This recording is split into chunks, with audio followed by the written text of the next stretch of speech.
ओम शांति। 24 दिसंबर 2024 की साकार मुरली से होमवर्क। आज की मुरली से हम लक्ष्य लेंगे, विश्व का मालिक बनने के लिए काम जीत जगत जीत बनना है। आज की मुरली से हम स्वमान लेंगे, मैं गुण मूर्त आत्मा हूँ।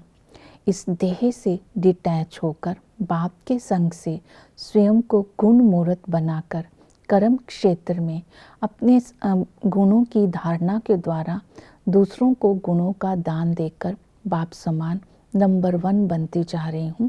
इस स्मृति में सारा दिन रहेंगे। आज की मुरली से हम रिफ्लेक्शन करेंगे, मैं आत्मा गुण मूर्त हूँ, तो मेरी विशेषताएं कैसी हैं जो गुण मूर्त बन करके सबको बाप का परिचय दे सके। अपने अंदर एक एक गुण को रिफ्लेक्ट करेंगे, किस गुण की कितनी परसेंटेज है।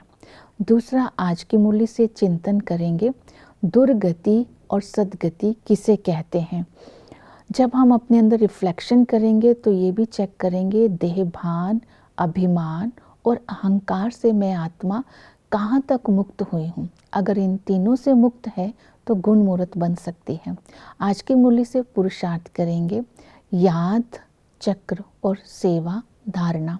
याद के लिए बाबा ने बोला एक बाप को ही याद करना है। याद करने की विधि है बाप की पहचान से दिल से बाप को याद करना है। हम बच्चों की बाबा के साथ प्रीत बुद्धि है, इसलिए हमारी याद ही यथार्थ याद है। तो याद की जो आधार ही है पहचान, स्वयं की और बाप की पहचान। स्वयं की पहचान के लिए अर्थात देही अभिमानी होकर के याद करना है तो आत्मा का चिंतन करते रहना है। मैं आत्मा हूँ, मैं आत्मा शरीर द्वारा पाठ बजाती हूँ। आत्मा अविनाशी है। आत्मा जब शरीर में आती है तो मनुष्य कहलाती है। आत्मा ही कंगाल और साहूकार बनती है। आत्मा की ही दुर्गति और सद्गति होती है। आत्मा मन बुद्धि सहित है। आत्मा का नाम रूप शरीर के आधार पर होता है। परमात्मा का नाम शरीर के आधार पर नहीं है। परमात्मा की आत्मा का नाम शिव है। परमात्मा हमारे पास जब आते हैं तो ब्रह्मा के तन के द्वारा, बूढ़े तन के द्वारा हम बच्चों को आकर एडॉप्ट करते हैं। तो इस तरह परमात्मा सदैव पवित्र है, उनका अपना शरीर नहीं है। उन्होंने ही आकर के कहा, देह सही देह के सब संबंधों को भूलो, क्योंकि उनको अपनी देह नहीं है। श्री कृष्ण ये शब्द नहीं बोल सकते हैं। तो सारे जब हम भी सोल कॉन्शियस होकर बाबा को याद करते हैं तो बाबा के साथ संबंधों का अनुभव करते हैं। बाबा के साथ जब हमारी प्रीत बुद्धि होती है, पिता के संबंध से विश्व की बादशाही के हम अधिकारी बन जाते हैं। वही टीचर आकर के जब हमें पढ़ाते हैं तो इस पढ़ाई से विश्व की राजाई मिलती है। और ये राजयोग हमें इस संगम पर ही बाबा आकर सिखलाते हैं। तो हमारा खुशी का पारा चढ़ा रहना चाहिए। हमारी बुद्धि में ये रहना चाहिए, कल्प कल्प हम ही आकर के इस पढ़ाई को पढ़कर विश्व का मालिक बनते हैं।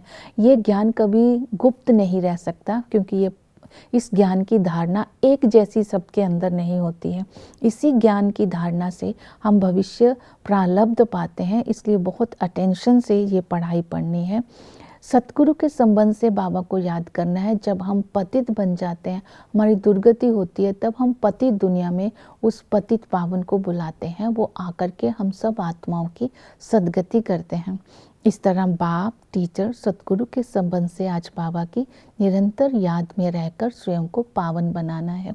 धारणा के लिए बाबा ने कहा, झरमुई झगमुई में अपना टाइम वेस्ट नहीं करना है, माया जीत बनना है। माया के फोर्स से बचने के लिए अपनी अवस्था को सदा ही अचल अडोल बनाने का पुरुषार्थ करना है। माया से सेफ रहने के लिए अपनी बुद्धि को सदा ही विचार सागर मंथन में बिजी रखना है। स्वदर्शन चक्रधारी बन करके रहेंगे। तो इसके लिए बाबा ने कहा, ये क्यों स्वदर्शन चक्रधारी बन करके रहना, तो हम माया के चक्र से मुक्त हो जाएंगे, क्योंकि ये स्वदर्शन चक्र हम ब्राह्मणों का है, विष्णु का नहीं है। ब्रह्मा बाप समान बाबा ने कहा लक्षणों को धारण करना है और लक्ष्य को सामने रख करके लक्ष्य और लक्षण का बैलेंस रखना है। तभी हम नंबर 1 आ सकते हैं। और इसके साथ बाबा ने धारणा के लिए विशेष बात बताई, सच्चाई सफाई की धारणा रखनी है। बाबा को अपना सच्चा सच्चा समाचार देना है। बाबा को अगर हम समाचार नहीं देते तो बाबा समझते हैं बच्चा कहीं मूर्छित तो नहीं हो गया, अर्थात बाबा को पत्र ज़रूर लिखना है।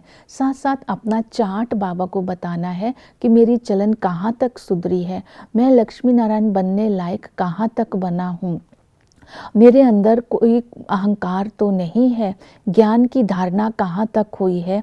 तो बाप जब हम अपनी कमियां बाबा को बताएंगे और मैं आत्मा कैसी हूँ ये बताएंगे तो हमें बाबा मुरली के द्वारा समझानी देंगे। इसलिए सच्चाई का चार्ट देना है और पत्र बाबा को ज़रूर लिखना है। फिर बाबा ने कहा कर्मातीत बनने का पुरुषार्थ करना है। कर्मातीत बनना अर्थात मुर्दा अवस्था, इसके लिए बार बार प्रैक्टिस करनी होगी। मैं आत्मा इस देह से न्यारी होकर बाप की याद से गुणमूर्त बनती जा रही हूँ। अल्टीमेट हमारी कर्माती स्टेज तब होती है जब अब इस शरीर को छोड़कर हम आत्मा परम धाम में चले जाती हैं। ना शरीर का बंधन, ना देह का बंधन, ना संसार का, ना संस्कारों का। तो उस स्टेज को अचीव करने का ये पुरुषार्थ इस संगम पर करना है। तब हम काम जीत जगत जीत बन विश्व का मालिक बन सकते हैं। सेवा में अपने आप को बिजी रखना है। सेवा कभी भी छिपी नहीं रह सकती है। एक कुछ भूल जो गीता का भगवान श्री कृष्ण को बोल दिया है उसके ऊपर समझाना है। परमात्मा सर्वव्यापी नहीं है, इसके ऊपर समझाना है। ब्रह्मा विष्णु शंकर में क्या अंतर है ये बताना है। स्वर्ग और नर्क किसे कहते हैं ये बताना है। इस तरह चारों सब्जेक्ट्स का जब हम बैलेंस रखेंगे तब ही हम अपने अंदर धारणा करके विश्व का मालिक बन सकते हैं। ओम शांति।